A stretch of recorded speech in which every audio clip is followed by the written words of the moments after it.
Hey everybody, it's Trish. It's Tuesday. I have 3 things to share today.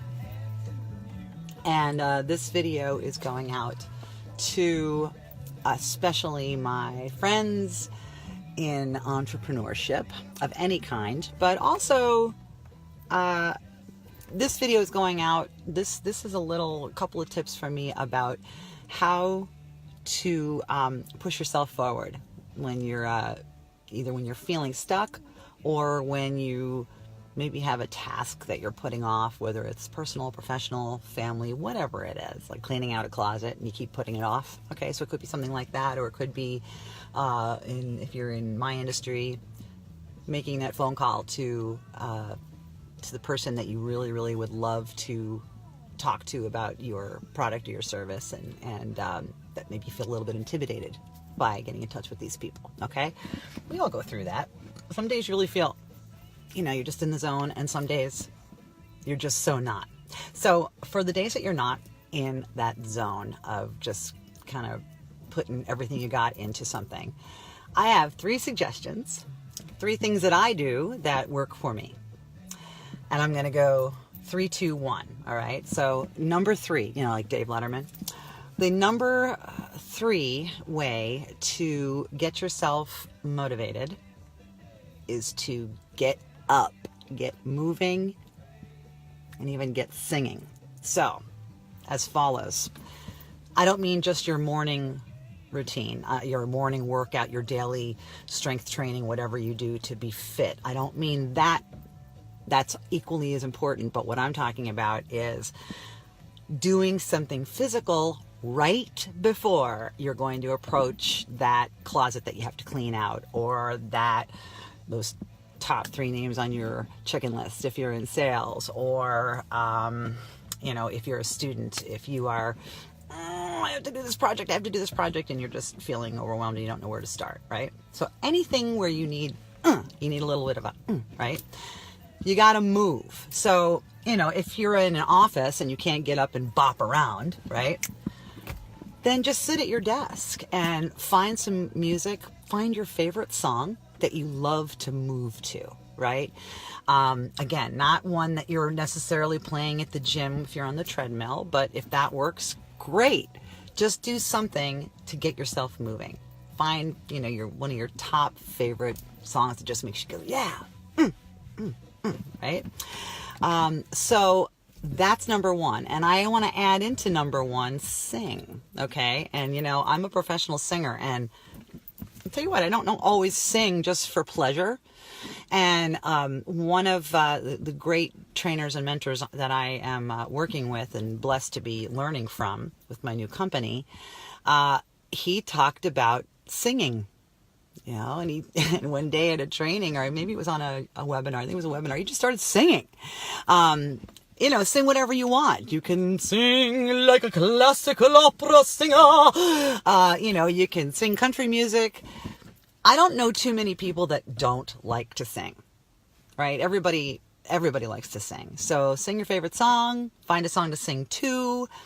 These are the different things that you could do, but get moving and get your voice working in some way, even if it's just, whoo, oh yeah, oh, hello, hi. So that is number 1. Number 2, that was number 3. I'm going backwards, 3, 2, 1. Okay, so that was number 3. Get moving, get singing. Number 2, how to get out of it, get out of your funk and get moving. Phone a friend. And it could be, a best friend. It could be a relative. It could be anybody that you feel you can get some mojo with. If you're in direct multi-level marketing like myself, call somebody in your upline or call one of your partners. You could call the voicemail of one of your best friends or your grandmother and rehearse your 1-minute elevator speech, just, start talking and get yourself in the groove of communicating and get moving, right? So that is number 2, right? Phone a friend, phone a relative, talk to somebody, get yourself engaged in communication and get that your mind working. Have a conversation about anything, have a conversation about work, have a conversation about family, the weather. Just get your mind popping, right? By communicating with somebody that you care about and that you trust. And the third one, and this is especially when you're, really like, oh gosh, I don't know. If you're going into an audition, for example, this would be perfect for somebody who's auditioning. This would be perfect, again, for somebody who's getting ready to make a really important phone call to somebody that you really want to make a good impression on for whatever reason. This is a good, very, very good strategy for if you're going into a job interview. This is my number one thing is... and it's weird. I'm not suggesting you do this right before you walk in for your job interview. But if you're stressing out and thinking, oh my gosh, what if it goes wrong? What if it goes wrong? What am I going to do? What if it goes wrong? Oh my gosh, it's just so easy. First of all, think about the absolute worst case scenario, right? What happens is the ultimate worst case scenario is if you're interviewing for a job, you don't get the job. Right? If you are hoping to do business with somebody or get somebody to buy your product or service, they say no. Okay? If you're auditioning for a show or trying to get into a band, you may not make it, right? Those are the worst case scenarios, right? In these kinds of situations. Okay, and then think about something that's happened to you in your life that was really kind of sucky.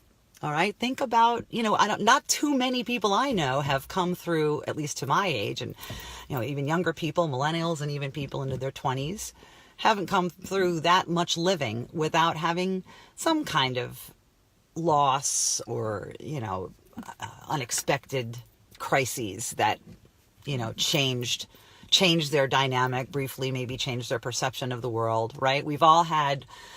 we've had somebody in our family die, or there's been a divorce, or there's been a job loss, a move, something that's been, huge.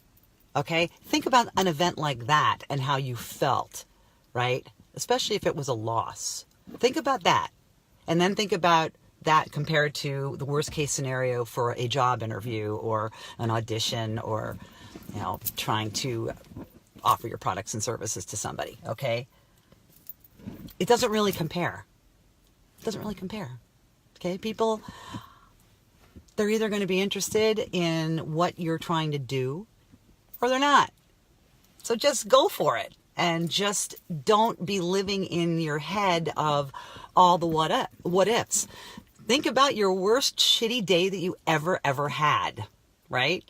Well, no matter what happens with what you're trying to get going on right now, even if it turns out worst case scenario, it's not going to be as bad as the worst day you ever had. And if you're like me, in your 50s, you've had a few bad days, So that's my little 3 tips on this Tuesday. And this was just kind of a random thing. I was driving and I had a thought, because I was talking to some people that are in situations that are just not terribly productive right now. And boy, I know how that feels. And so this is what I was thinking about, top 3 things to get your mind in gear, get moving, do some singing, phone a friend or somebody you care about who loves you and who you can bounce ideas off of, who can help you get your mojo up. And number 3, think of your worst day, compare it to whatever you've got in front of you today, and it'll probably make today's task, today's challenge look a lot more doable. That's it. That's what I got to say for you guys today. Happy Tuesday. It is a beautiful day in the Twin Cities, like 50 degrees, and it's, what's the date? November 29th, I think? Yeah. So, ciao everybody. Have a good one.